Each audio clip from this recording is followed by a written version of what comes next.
Keith Harring, The Boy Who Just Kept Drawing, by K.A. Harring and Robert Newbecker. There was a boy named Keith. When he was little, his father taught him how to draw dogs and fish and funny things. His dad would draw a line, then Keith would draw a line. Soon the whole page would be full. From that time on, Keith never stopped drawing. In elementary school, while taking tests, Keith doodled on the edge of his paper. When he handed in his work, his teacher would ask, "Why did you doodle on this important paper?" Keith didn't answer. He went back to his desk and just kept drawing. Sometimes Keith invited his friends to draw in his backyard clubhouse. Keith made symbols and said each one represented a letter of the alphabet. His friends asked, "Why do you use symbols to write?" Keith drew more symbols. It was his way of answering their question. He encouraged his friends to join him. As a teenager, Keith liked to draw in his bedroom with music playing loud. He would draw on every piece of paper he could find. His mother had to yell over the music, "Why can't you turn down the music and go outside and ride your bike?"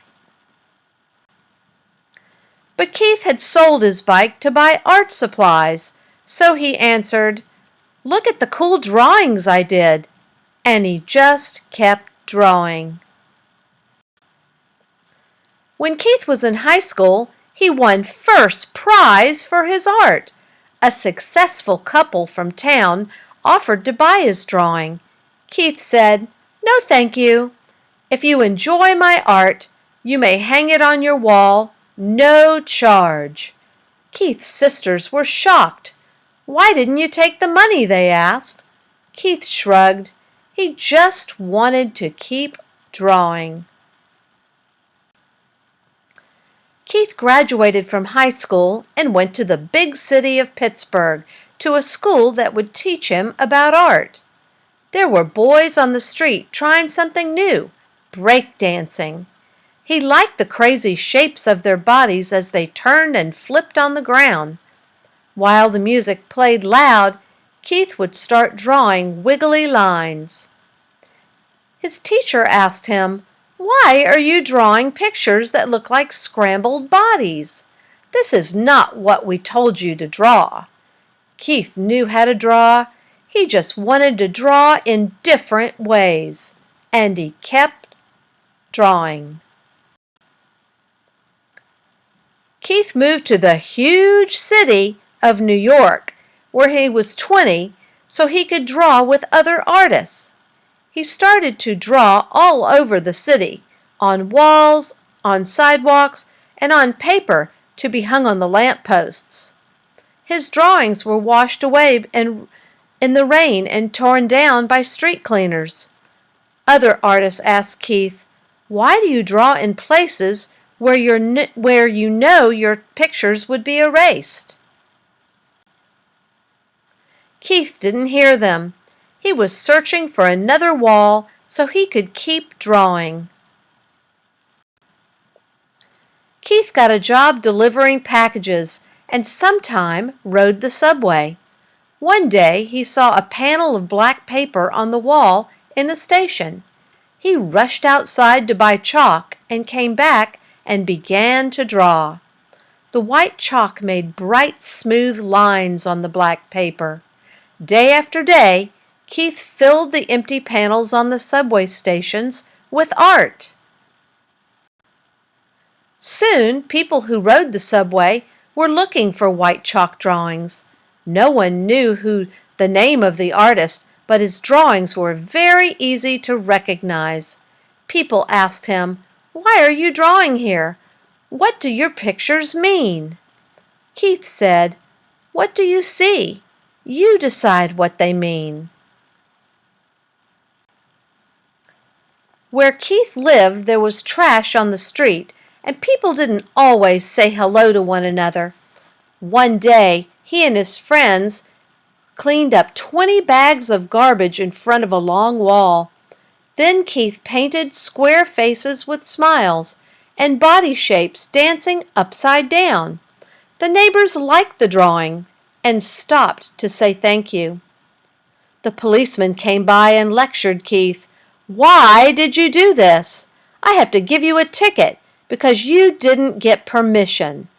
Keith paid the fee and kept on drawing. Soon, people wanted to see all of Keith's drawings, and he was asked to display his work in an art gallery.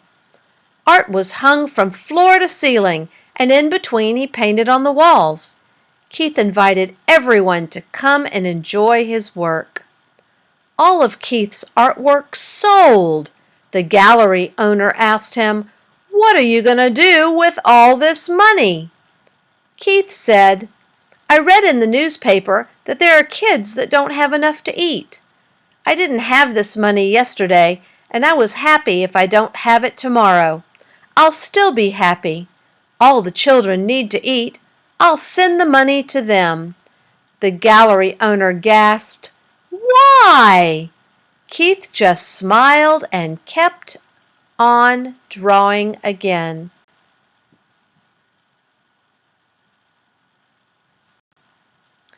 Now people were inviting Keith to draw in famous museums and exhibits in galleries all over the world. He was proud that he had become a successful artist, but whenever he went, Keith insisted to paint a mural to everyone to enjoy his work, not just the people who had money to buy it. During a visit to Paris, France, Keith painted on the outside of the children's hospital, 6 stories high. Newspaper reporters came and took pictures and asked, "Why did you paint at the hospital? Do you think it will make the sick children feel better?" Keith didn't have time to answer. He just had to finish the painting.